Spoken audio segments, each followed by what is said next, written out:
Hello and welcome to Masala Podcast. I am super, super, super excited to have with me here someone whose work I've been kind of following for a couple of months and I've been stalking their Instagram and admiring from afar. And I'm super excited to have them on Masala Podcast. Tanya Gupta, welcome to Masala Podcast. Thank you so much for having me, Sangeeta. I'm so happy to be here. So let's start. Tell me a little bit about where you grew up and what that was like and any kind of early memories or experiences. Sure. So I was born in the UK, actually. I was born in Reading. And Aha, Reading girl. my parents lived there for almost a decade. And when I was very little, my dad's job moved us to Chicago, or the suburbs of Chicago, rather. And that's where I've been since the early 2000s. So that's where I grew up. And when I was 17, I moved to New York City to attend undergrad at NYU. And that pretty much leads me today. That's like the quickest way I can tell you about my childhood up until now. But I think that the move to the States was one of the most formative moments of my childhood. And in addition to that, I also spent about a year in India, in New Delhi, when I was in third grade. And that was when my nani, my mom's mom, was very sick. She ultimately ended up passing away, but we were with her for her last year of her life, kind of helping her out. And I became very fluent in Hindi. I became very fluent in the culture. When you're that young, 1 year in a different Yeah. country will really change you. I was like a sponge. So that was also a very formative moment for me. How old were you then when you moved to India that year? I would have been about 7 or 8 years old. Hmm. Yeah. Yeah. And what year did you leave the UK? How old were you then? I was about 6. Hmm. Yeah. Do you ever wonder, like one of those sliding doors moments, like if you'd stayed in the UK, what your life would have been like versus, Absolutely. That is such a good question, especially when I was younger. I used to dream yeah. about that all the time. Um, yeah, I do fantasize about that sometimes. I think my life would have looked very different, while at the same time, in many ways, I think it would have looked largely the same because my upbringing was so heavily influenced by the way that my parents raised me. I have a very, very strong relationship with my mom and dad. I'm an only child, so that definitely contributes to it. Um, I consider my parents to be my best friends, and they're my biggest champions, my biggest supporters. I'm very, very lucky and blessed to have two Indian parents that kind of to Yeah. the exclusion of anything else really Yeah. do fight for what I want and what I believe in. And I'm very lucky to say that they're my parents. And that, as we know, is quite rare in our culture to have parents who back us that much, you Right. know? Right. No, no, no, no. Just carrying on with like, it's, I don't know, it just sparked my imagination a little bit. Like if you'd carried on in the UK, if you'd lived in Reading or if you'd moved to London, I imagine you'd be doing similar things. Somehow I feel like this person that you are is the person you are, Thank you. is my Thank you. That is sense. a very big compliment. I'd like to think so as well. I'd like to Mm, think that I stick to my convictions and I've always been this person. It's just a mm, matter of the environment that led me mm. to um, actually get to be that person. Yeah. Um, that being said, even the trajectory that I did end up taking, the life that I did lead up until now has been so random in the way that I've ended up Yeah. here. I pursued aerospace engineering in school, and I went pretty much my whole life wanting to be an astronaut or a rocket scientist at NASA. And I fulfilled that lifelong dream by the time I was 21.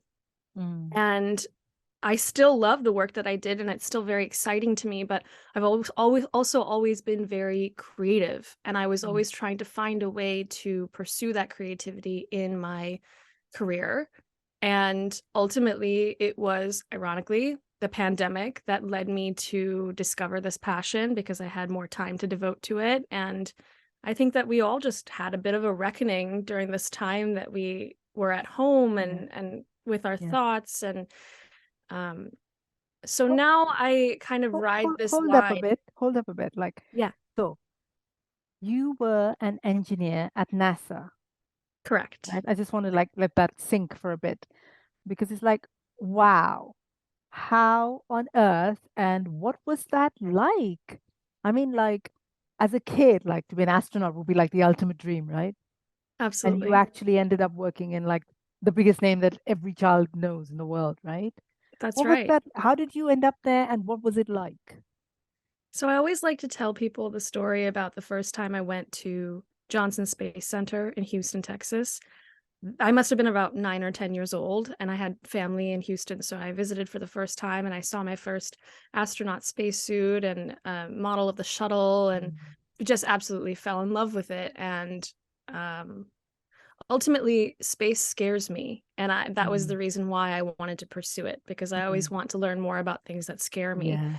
And yeah, like you said, like every child, I mean, NASA is a name that everyone knows, and I think on paper it sounds very glamorous and exciting, but the way that I ended up getting there was quite difficult because I went through my entire undergraduate experience without any internship experience or job experience. And it was my second term senior year that I was offered this position to fly out to California and be an engineer and an Mm. intern, but ultimately an operations engineer at NASA. So, I'm very lucky that I got to do that, but I did have to make quite a few sacrifices as well. I didn't get to graduate on time or with my friends. I had to extend my undergraduate experience by a year, but I would not trade that for the world. It was a dream come true.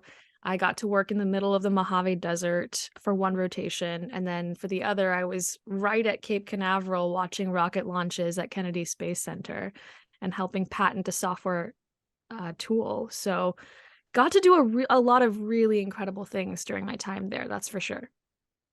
So how did you go from like designing spacecrafts to to designing these kind of what I think of as quite beautiful and surreal works of art, I think, is what and commissions that you do. How did that journey happen? They're very different worlds, right?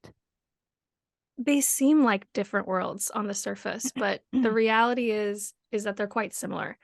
Um, so when I was at Kennedy Space Center, I helped patent this 3D modeling software tool that takes polygon-based models and converts them to mesh-based models, which is just a fancy way of saying that when you have a 3D model that you dissect in sections, you can see all of the internal um, makeup of that. You can see all the screws, the nuts and bolts. When you're making something like a video game or a virtual Mm, experience for VR, you don't yeah. need to represent everything inside. You just need a surface area representation so that you can see the object from far away. And up until that point, when I was there in 2018, there was no such tool that could do that efficiently, Mm, go from one to another. And NASA has this enormous repository of 3D models. So that was what I was helping them create. mm, And I didn't know it at the time, but ultimately that ended up helping me a lot as an artist as well, because I do a lot of 3D rendering now for different purposes. I was coming in with a polygon-based 3D modeling background as an engineer and learning about mesh-based modeling. And now as an artist, I primarily focus in mesh-based modeling, but having that understanding of how these different types of models work and just kind of the inner workings of the software has held me in great stead. And I approach Photoshop much in the same way, which is my primary tool of choice. yeah. So I guess they don't seem to be connected, but they are, is what you're saying to me, They right? are, yes. At least the way that I Yeah. interact with art and Yeah. technology, there's always some convergence. So, what was your family's reaction? So, you've gone from this quite, big career, the kind of typical South Asian STEM career, and you're saying to your family that I want to be a designer, I guess, a freelance designer. How did they take that?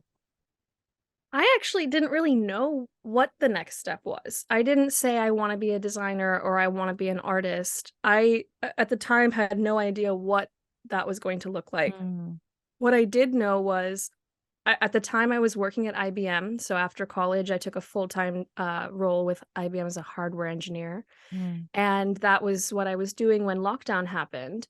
And I had been looking into the Adobe Creative residency program for a while, which is a year-long incubator for artists hosted by Adobe, sponsored by Adobe. They give you a salary and benefits, Mm. and then in addition to that, they also fund your portfolio projects however you pitch to them. So I had these wild ideas of I wanted to do this coffee table book that you could interact with in augmented reality. I had some fashion editorials I wanted to pitch to magazines, um, a series of other smaller projects involving Photoshop and self-portraiture. And I just threw caution to the wind and sent in an application, told my parents about it, of course, but um, I think it was only once I was given the offer that mom and dad were like, okay, so this is really happening, and you're going This to is be leaving serious. engineering Yeah. behind. And what is this going to mean? What is this going to look like? Where are you going to go from here? Because we're a family of planners, Yeah. and I've always had a 5, 10, 15-year plan.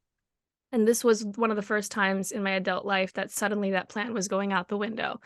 But uh, I think that the plan that replaced it ended up being what I want ultimately. So it all worked out. But there was a little bit of growing pains initially, but I just took it in my stride and tried not to think too much about the future, just at least while I was in the year-long residency, and just kind of take it from there.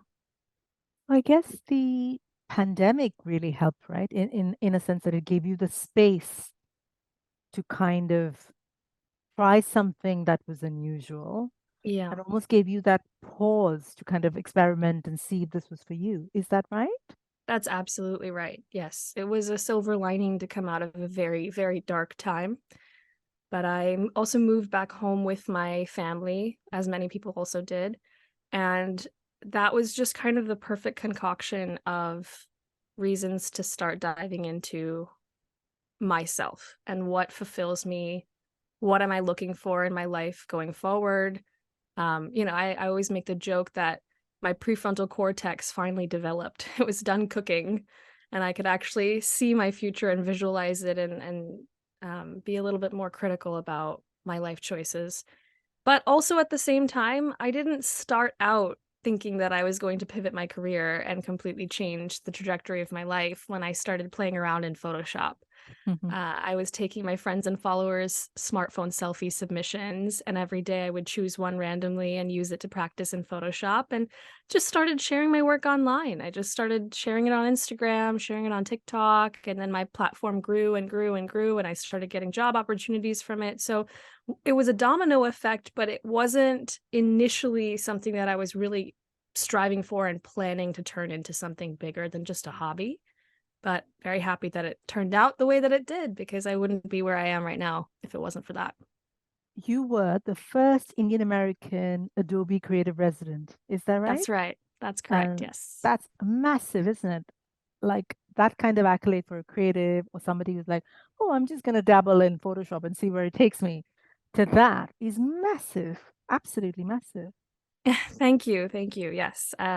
It's quite a cool achievement, and as happy I am that I got to be the first, I hope that there will be many, many more.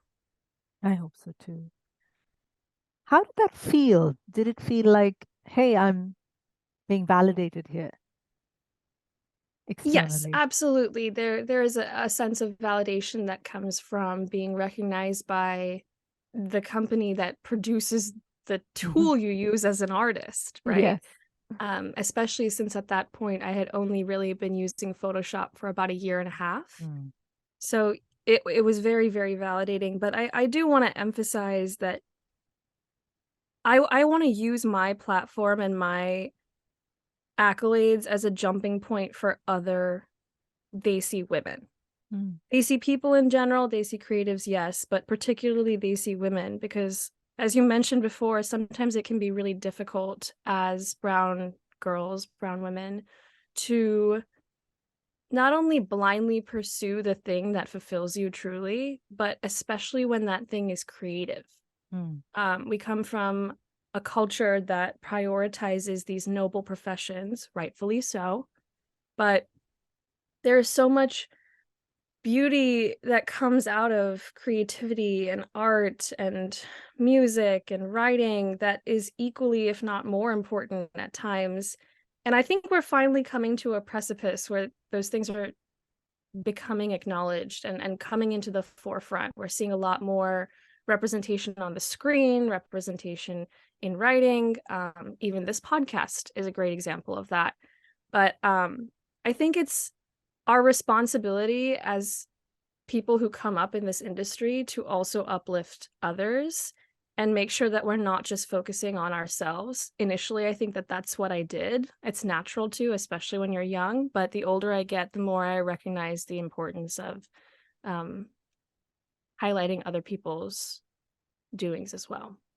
Absolutely. And I think that what you mentioned there, I think comes from like a survival mechanism or almost like a, poverty mindset is what I think of. Like there's Mm, only this much. And mm-hmm, that's, I think, a result of colonialism and kind of mm-hmm. capitalism and things like that. There's only this much. So if Right, there's one brown person, there's one right. brown woman, she's the only one that can be there. So let me make sure that no one else gets in here. Whereas the Yeah, truth is there's enough and more space for every single one of us doing yes. whatever we want to do in the world today. And like you rightly said, this I feel like this is a really crucial moment for us. Mm-hmm, Suddenly, especially in the States, I think, we're on TV, we're in film, we're in music, we're everywhere. Like suddenly this is the moment of South Asian women, kind of coming totally. into like coming in to kind of take over the world. And Yeah. we really feel that, like it feels like a real energy behind it. And I think therefore it's important, like you said, to then allow space or give support as much as is possible Mm-hmm, to other women to kind of lift them up because they might not have the opportunities that we have at this mm-hmm. moment, right? Yeah. And I think the other important point to make is maybe when parents now see you being successful, see Mindy Kaling on screen, see, a bunch of other South Asian women being successful and not necessarily being the starving artist, which is what we're told, right? It's like, oh my God, if you're an artist, you'll never make any money. Right. And you got to get a real job, i.e., a STEM job. You can see that's not true anymore. Mm-hmm, Parents can see that. So hopefully that will allow them to relax as well. Because mm-hmm. I don't think it comes from a bad place. It just comes from like them thinking, right, I've got to make sure my child has a really good chance in the world. So I'm going to push them in this direction. It's Absolutely. well meaning, but I don't think we need to do that anymore. Right. So I really feel like this is such a good time in so many ways. I agree. The representation is just skyrocketing, and I also hope that it's only up from here. Me too. What about you? Were you supported? I know you said your parents are hugely supportive, which is great, and obviously you've had like a company like Adobe support you. What about, have you had like an extensive network of people who've supported you, kind of pushed you up? I've been really lucky to build a fantastic community of people in New York City. I've been living here for almost a decade now, but the pandemic gave a little bit of leeway there. I moved back to Chicago for a while and then I came back last year. So ever since I moved back, I've really been focusing on and prioritizing. Sorry, is that police car from my end? You Yeah, hear but I, that? I can't hear it, so don't worry. Okay, never mind. I've been really lucky to cultivate these relationships with other creatives in New York, Mm, of all backgrounds, but particularly in the South Asian space. mm, A lot of other artists, musicians, producers, designers, directors, gallery owners. I mean, you name it. mm, And I have also picked up some kind of informal mentorships. mm, Either I am a mentor to someone or I'm a mentee, and I think that's also really important mm, because I want to have other brown women that I look up to that are doing something similar to what I can envision for myself in the future, especially older women. I think that's something that a lot of, people in their 20s overlook the importance of having people around them who are older in their careers and just in life in mm, general to just visualize things because otherwise you're not getting any reference for what your mm, life could look like 10, 15, 20 years from now. And then Likewise, I think back to how I was when I was in college, where I didn't have a lot of mentorship opportunities, and how much I would have benefited from having someone in my orbit then. So for that reason, I also am extending myself as a mentor to a number of younger women. And that is also very fulfilling to me personally, because I know that I'm also being able to pass along my wisdom, whatever that may be, whatever little wisdom I may have, to someone else. That's really wonderful to hear. Really, really good. Let's talk about your personal style, which I love, by the way, huge fan. Thank you.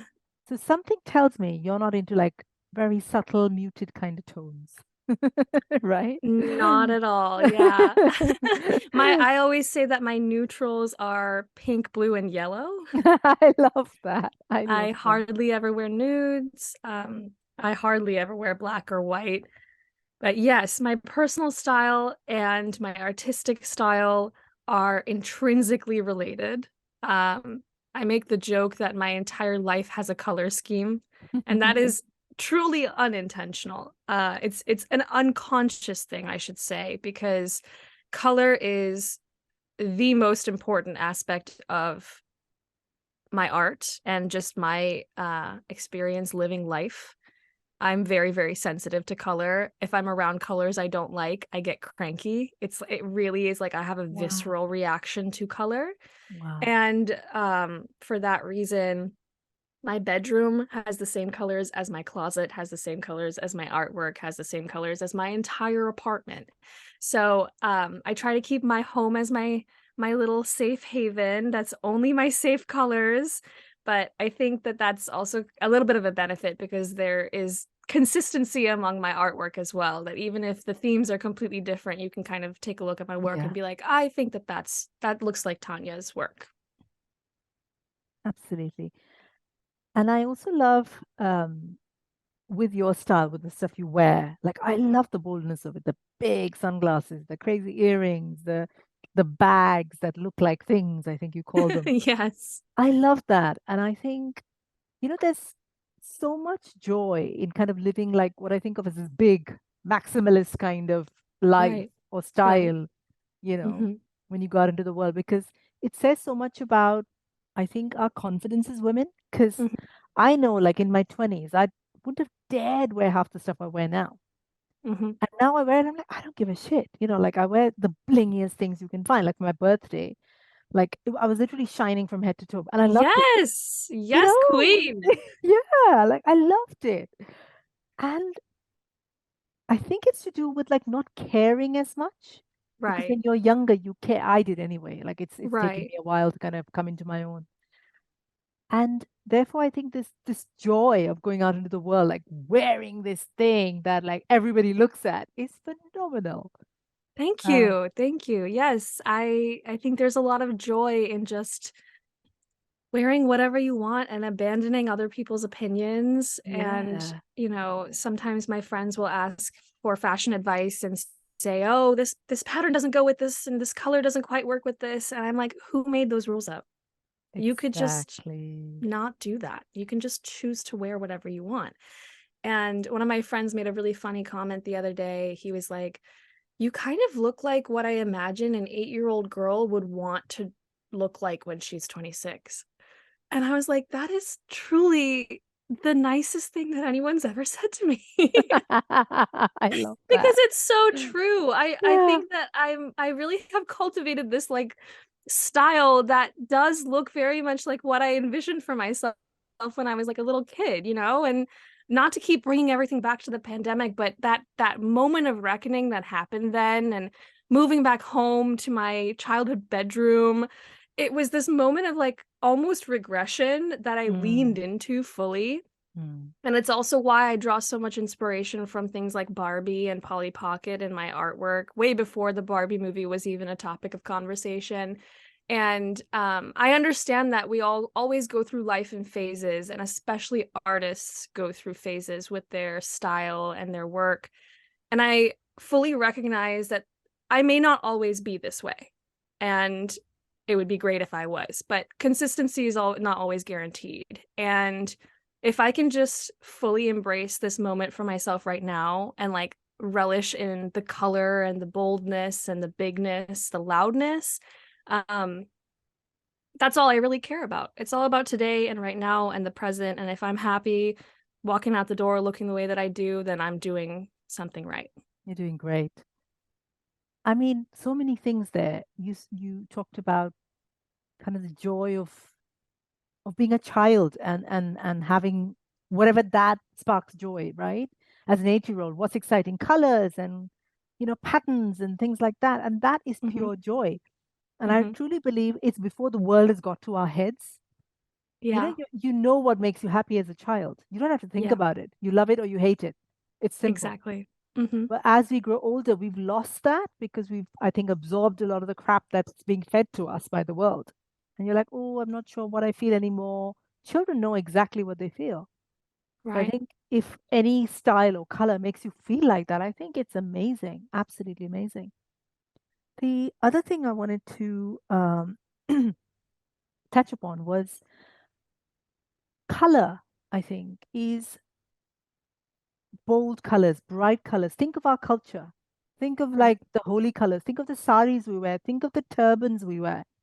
Everything is big and bold and loud. Think of the, Bollywood costumes, shadi, what we wear in our weddings.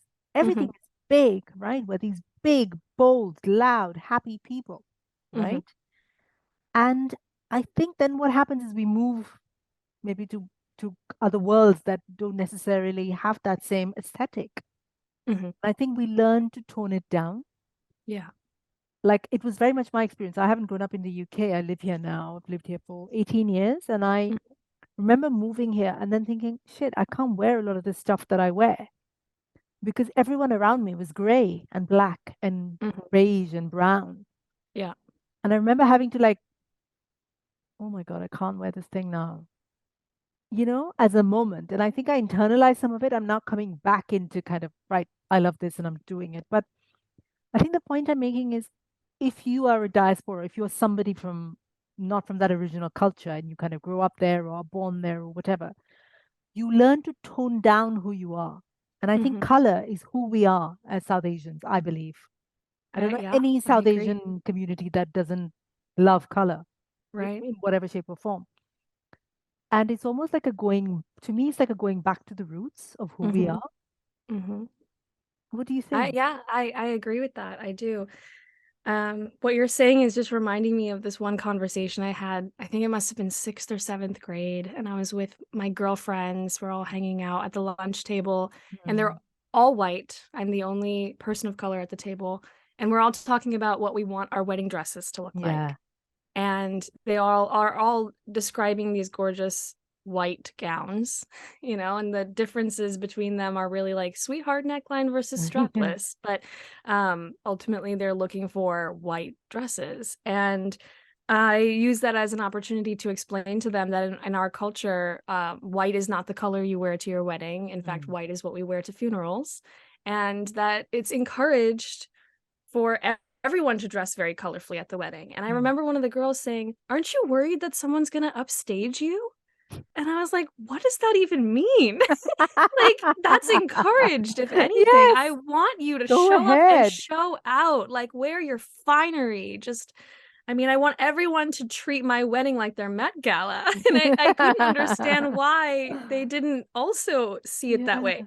Anyway, yes, I can understand that sense of wanting to tone down the color and just your style in order to fit in. I have grown up outside of India my whole life, but when I moved to New York City, particularly, I remember I went through this moment of like, I'm gonna fit in and I'm gonna do the whole wearing all black kind of grungy thing.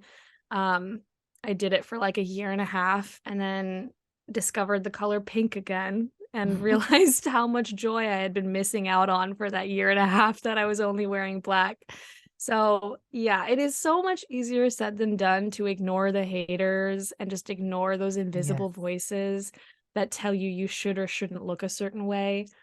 And it's always going to be a learning curve. Nobody's perfect, but once you can start tuning that voice out, it really changes things. That is beautiful. Really is. Also, color is like happy, isn't it? Like you look at a bright color, and I'm sure like the serotonin levels in your brain increase. I'm sure, like Totally.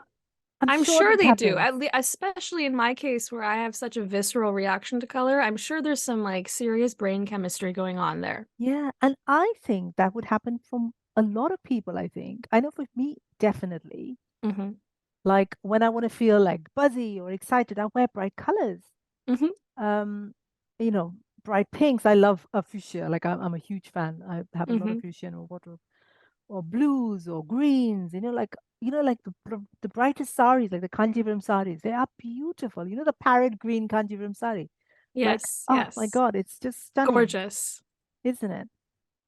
Um, Talking of color, I really wanted to talk about the shoot you did for Toyota, Hmm. the holy colors. Yes. I absolutely loved that. Thank you.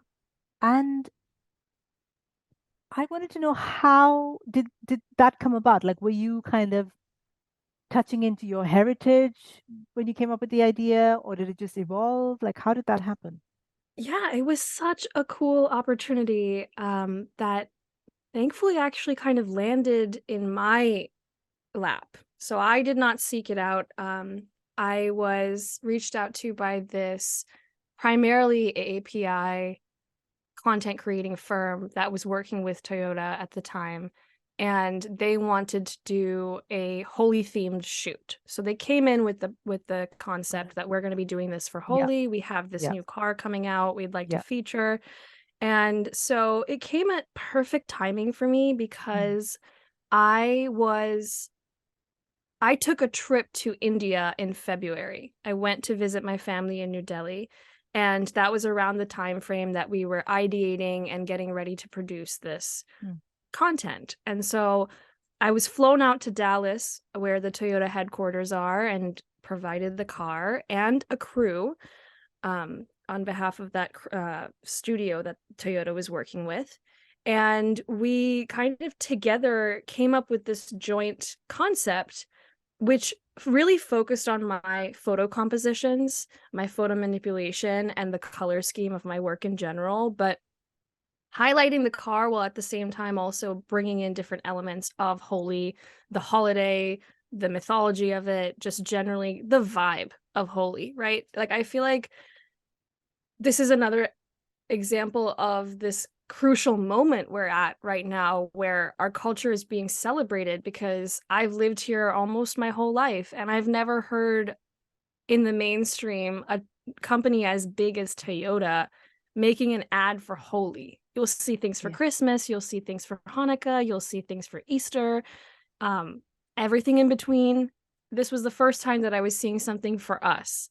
And it was so special to get to be a part of that and to be kind of a part of history, not to make it grander than it is, but it feels to me like that's a very historical thing. it is. And most importantly, it was just really exciting to bring my personal style and my color and my aesthetic into something that could touch so many people and that could be relatable for so many people, so many of our people who may be seeing these advertisements and going, hey, that's me, you know? Yeah. I feel seen. Right. Yeah, yeah, yeah, yeah. That's just beautiful.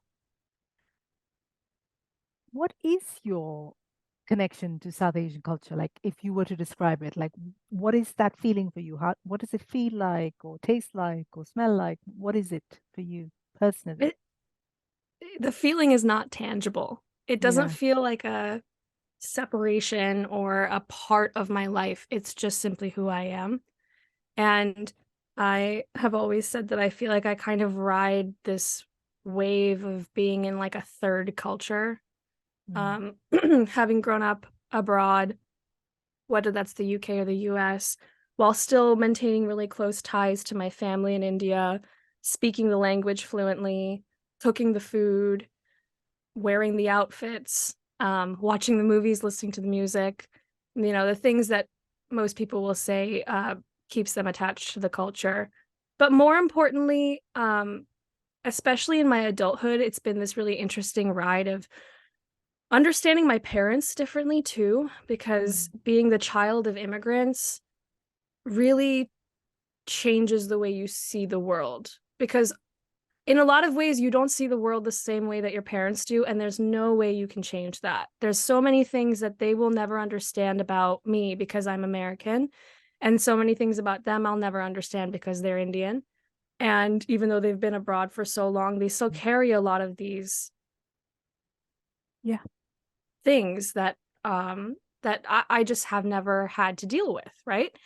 And so in adulthood, I think it's just been interesting, a learning curve for both me and my parents, just coming to the understanding that there are things that we won't agree on, but we can still live in the same space, in the same world, and be a part of the same culture, but just in different ways. Yeah, yeah, absolutely. Um, the other question I had when you were talking about your campaign with Toyota was, how does it work for you when you're working with a brand? Because yours is a very specific aesthetic, right? Right. And are brands mostly respectful of that, or do they That's a try and really sort good of, question. yeah, It always depends on designer to designer, and I think a lot of these brands come into working with me knowing fully well that I have a very specific aesthetic, and more often than not, they're reaching out to me because they're looking for that in particular. That being said,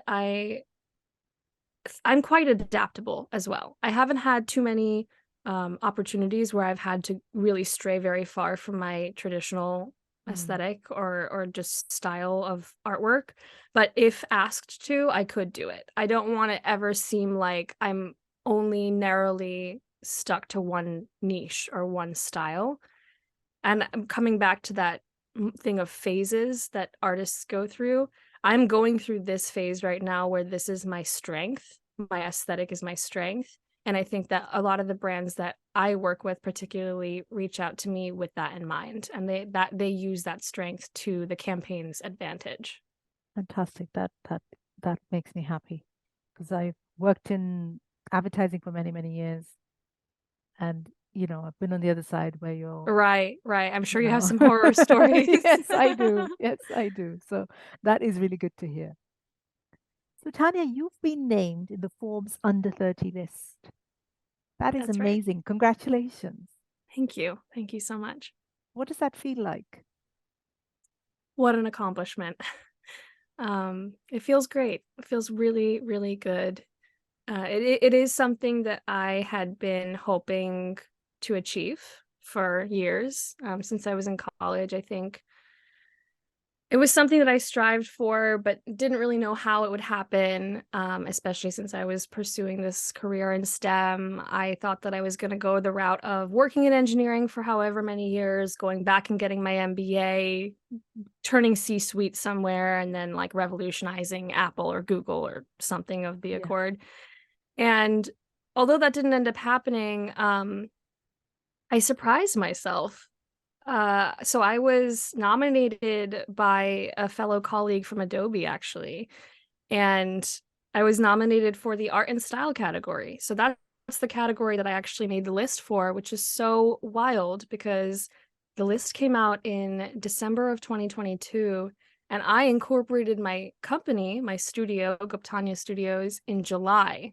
So I had only really been full-time my own boss and running my own studio in New York City for about 6 months when I made it onto the list. So I was going through this moment of like doubt and lack of clarity because the residency had just ended and I was going into the world as an artist and having to call myself that. And then this happened. And as much as I don't want to base my value and worth on an accolade, so I It feel like I've helps. done that for most of my life. A lot of brown people do that for most of Yes. their life. Yes. Um, I would be lying if I said that it didn't completely change the way that I see myself and instill like a great deal of confidence in me that I'm to this day I'm facing the effects of that. Yeah. No, no, no, of course, of course. So if someone were following your work, say on social media, and looking at all the amazing projects you do, um, a lot of people would think that it's all happening. It's happening effortlessly, and Tanya's up there doing this and that, Mm, and Forbes and la la la. But it's not that simple, is it, as a creative person? not Can at you all. talk a little bit about the struggle and what happens behind that glossy Oh, Instagram yeah. reel? Oh my gosh, yeah. The struggle is real. Um, there's so much self-doubt that comes in with being a creative person, right? Art is so subjective, and as an artist, you have complete and total say over the final product. No matter whether it's a commission, whether you're doing it for yourself, whether you're putting the work out into the world, whatever it may be, this is your thing. And you have to have confidence in yourself that you know what you're doing and not be too marred by other people's judgments or opinions. That alone is very difficult. And I know it may seem to an outsider that everything's falling into place and it's just one thing after another. But there's so many of these moments in between those things that are really difficult. It can be so isolating being a creative, especially if you don't have a creative circle in your immediate vicinity, in your network. I'm very lucky that my roommate is also creative, and I think that that has helped me so much because if I didn't have a sounding board in my physical space encouraging me, I don't know what I would do. Um, but yeah, doubt creeps in and you just have to fight the imposter syndrome and remind yourself of all the things that you've achieved up until now that have gotten you to where you are, accolades or not. And my goal every day when I wake up is just to be happy. I know that's so cheesy. And a lot of people say that, a lot of creative people say that, a lot of successful people say that, which is why sometimes I take it with a grain of salt and I'm like, of course you want to be happy. Like, your life seems great, right? But it never is what it seems on the outside. And it's always a highlight reel on social media, and you never really know what somebody is going through. And it can be so much more challenging than people realize. Absolutely. And I think, therefore, it's important to hear from people who seem successful that there's a lot that goes behind that Instagram reel, Hmm. you know? What would you say to brown women in particular? Because I know a lot of us creatives in general have huge imposter syndrome. And Hmm. if you're a brown woman who's trying to make it in a particular space, that's even Hmm. harder. How do you work with it? What do you do? Some people might say that I can be aggressive or bossy, those typical words that I used to are describe strong assigned. women, basically. Yeah. Absolutely. I've been dealing with that my entire life since I was very little. Um, I always try and encourage people, especially brown women, to carry themselves with the confidence of a cis straight white man in any room that you walk into. And it sounds silly, I know, but you do it once and you will feel on top of the Yeah. world. It Yeah. is so much easier to be delusional than you think. And if you're delusional for long enough, you actually start making things happen.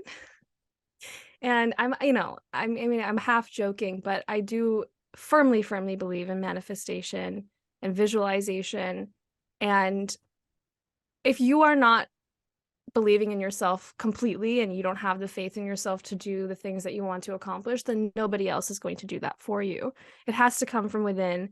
And it sometimes might feel like a lie. It might feel like you're just faking it, but that's the point. It's fake it till you make it, because before you know it, the way you're presenting to the world starts seeing you that way, and then you Yeah. become that person. So carry yourself with utmost confidence, and if people call you aggressive and bossy, ignore them, because as long as you are a kind person and you are not being mean or rude to other people, as long as you are not causing harm to another individual, you are well within your right to ask for what you want and put your foot down and make your voice heard. Absolutely. Absolutely. That is really good advice. When you were talking about walking into a room like a cis white man, one of the jobs I had, I remember this guy, British guy, he was obviously very like educated in a certain kind of establishment, spoke in a certain way, walk into the room and his voice will be 10 times louder than anybody else in that room. Mm.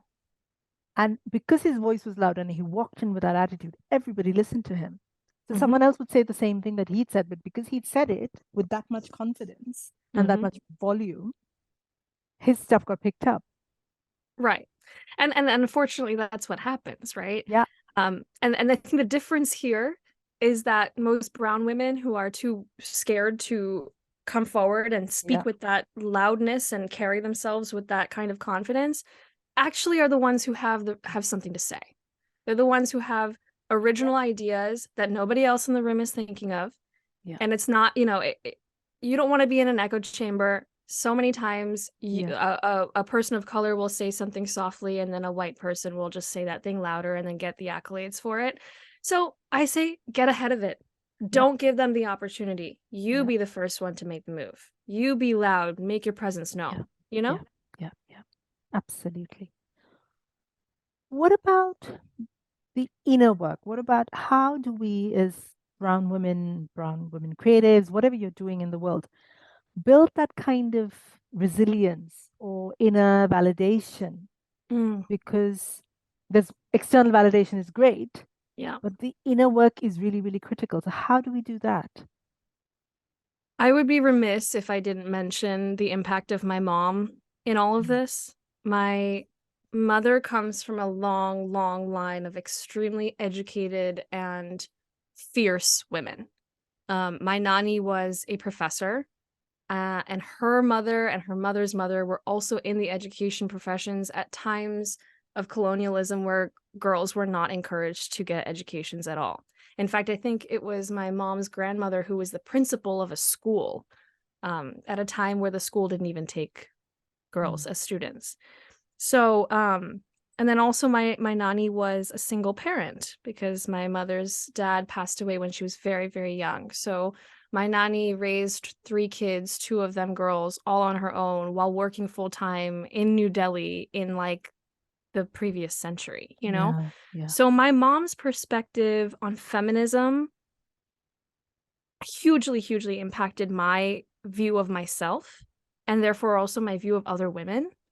Um, I mean, I come from a family that never has put pressure on me about getting married or even having a relationship. It's always been focused on your career, focus on your financial freedom, focus on yourself, on your health and your wellness and your friendships, cultivate those. My mother is my rock and the only reason that I am where I am today. And anytime that I have those self-doubts and I need to seek out the inner validation that you're mentioning, I quite literally hear her voice in my head. And I speak to her every day, and she is my biggest confidant and the one advisor that I always will listen to no matter what. I'm so, so lucky that I have her. And I just wish that everyone would have a Radhika in their life. She's absolutely. amazing. Love you, Mom. Oh, that's beautiful. I wish I had a Radhika in my life. That's beautiful. Really is. Do you feel like the world is changing now, the kind of the Western part of the world that we kind of live in? Um, are South Asian people and women getting more of a voice now than they did before? Do you see a shift from, say, when you were a child to now? I absolutely think that there has been a shift, especially in entertainment, right? Mm. I think entertainment is such a like reflection of what's happening in larger society as a whole. And the fact that we have so many of these TV shows about people like us, that in itself tells me everything that I need to know. I run in circles in New York City that have all of these really incredible South Asian women creators who are doing incredible things. So I kind of feel like I get locked into a bubble sometimes where I'm Mm. surrounded by so much South Asian excellence that I kind of almost feel like it's just everywhere. So it is a little bit hard for me to see what the larger landscape looks like maybe across the rest of the states or even beyond. But as far as I can tell, like if I were a young girl right now, I think my image of myself and like my spatial awareness of who I am in this culture would look so, so different. I'm so happy that I get to be a part of that though, right? Yeah. Like I don't want to sit here and say I wish I had it. Of Yes. course I wish I had it, but if anything, I'm just thankful that I get to contribute to that now. And almost live in it, Yeah. right? I like that. Relish it. I Yeah. really like that. Um, what have been some of the responses from other South Asian women to say your work? Have any younger women come up to you? What do they say to you? The responses are widely ranging. Um, from younger women, it's a lot of, I admire what you do. How can I do something like what you did? How can I pivot my career? Or, Mm. you know, I feel like pivot isn't even the right way of saying it. It's a lot of people ask me how they can do both. How can I pursue STEM and also be creative? Or how can I be an engineer and also be an artist? Or I like to DJ on the side, but I'm a neuroscience major. Like, can I actually do both of those things? The answer is yes. But it's hard when you don't have anyone in your life telling you that, right? Yeah, of course. From older women, it's a very different story. From women that are around my mom's age, um, they're so kind, they're so sweet, and they are so excited that somebody this young is doing these sorts of things. I think that there's just a lot of like excitement and rooting for me that like you really did all of that and you're still doing this and that's so great and we're just really proud of you. You know, having a community in the brown world is so important and it's going to be there regardless. Like the aunties and uncles are going to be around. So it's always nice when they also provide you with that validation because, you know, I think that also reflects really well on my parents. And as an Indian person, as a child of immigrants, that is very important to me.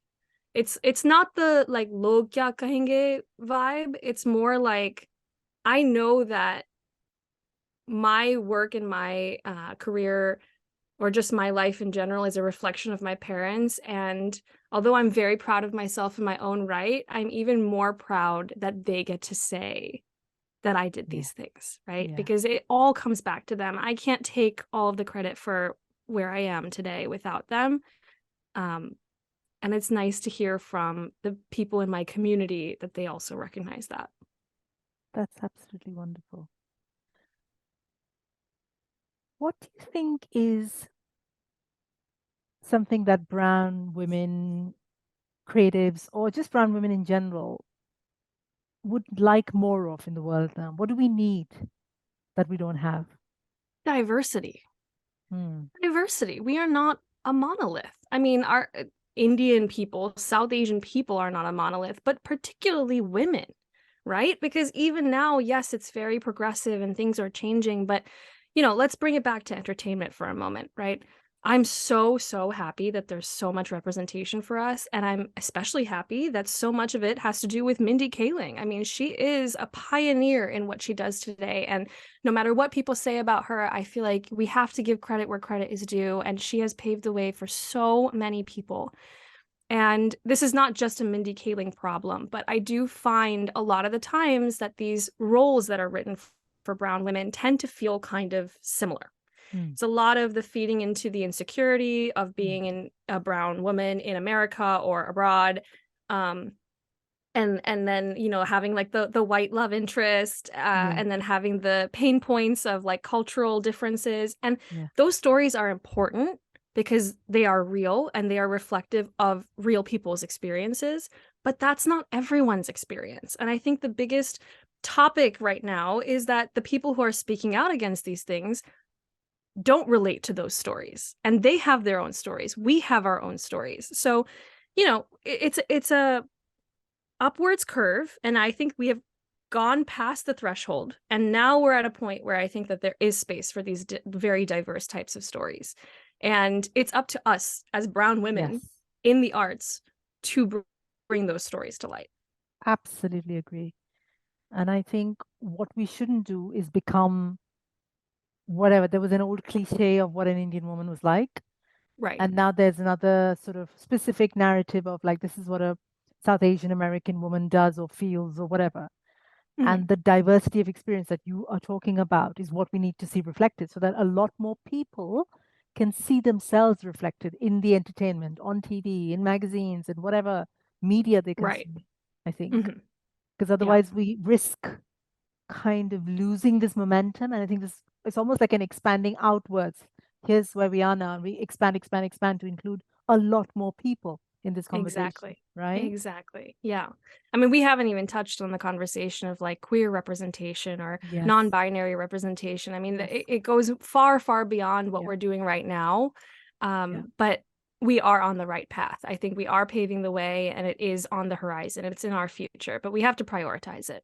We have to. And we as creators and have to also push it along a little bit, I think. Right. Absolutely. So if 5-year-old Tanya was sitting here with us today, what would you say to her? I'm so proud of you. Oh, I wouldn't say anything that could possibly change the trajectory of 5-year-old Tanya's life. I would give support. I'd probably play Barbies with her a little bit, and then I would walk away because there truly is nothing that I would change about my upbringing, my life, my story to get to where I am right now. And it's like the butterfly effect, you know. God forbid that I go back and say something to her that makes her, you know, never choose to work at NASA or never choose to become an artist. But um you know, I do think about that sometimes where you speak to your inner child and is mm, that child proud of you? Is that child happy to see that you're doing what you're doing? And I think that she is. I think that she's watching me right now and she's elated that I get to live this life. I think she is as well. I Thank you. really do. Finally, would you have any words or advice for listeners of the Sala podcast? As you know, it's just mostly brown women, brown South Mhm. Asian women. I think 99% of my audience. Is there anything you'd like to say to them? Cheesy as it is, follow your dreams. Genuinely just follow your dreams, follow your passions, listen to your heart, listen to your gut, surround yourself with people who uplift you. If you sense any nuzzer, you abandon. You run in the opposite direction. Only surround yourself with positivity and say yes. You know, take risks, say yes to things, especially when you're young. Don't lean into the imposter syndrome and carry yourself like you're a cis straight white guy. That's going to be my top takeout from here. What would a cis straight white man do? Absolutely. That'll give you your clue. Good words, good words. Thank you so much. Tanya Gupta, it's been an absolute joy and pleasure to chat with you. Thank you so much for kind of opening up your world and your life to me and um, talking about all of the things that you talked about today. Thank you for being a Masala podcast. Likewise. Thank you so, so much for having me on here. And I love what you're doing. It's so important to uplift the voices of people like us. And I genuinely really appreciate you allowing me to come on here and talk my shit. You talk some good shit. It was good. Thank you. Thank you.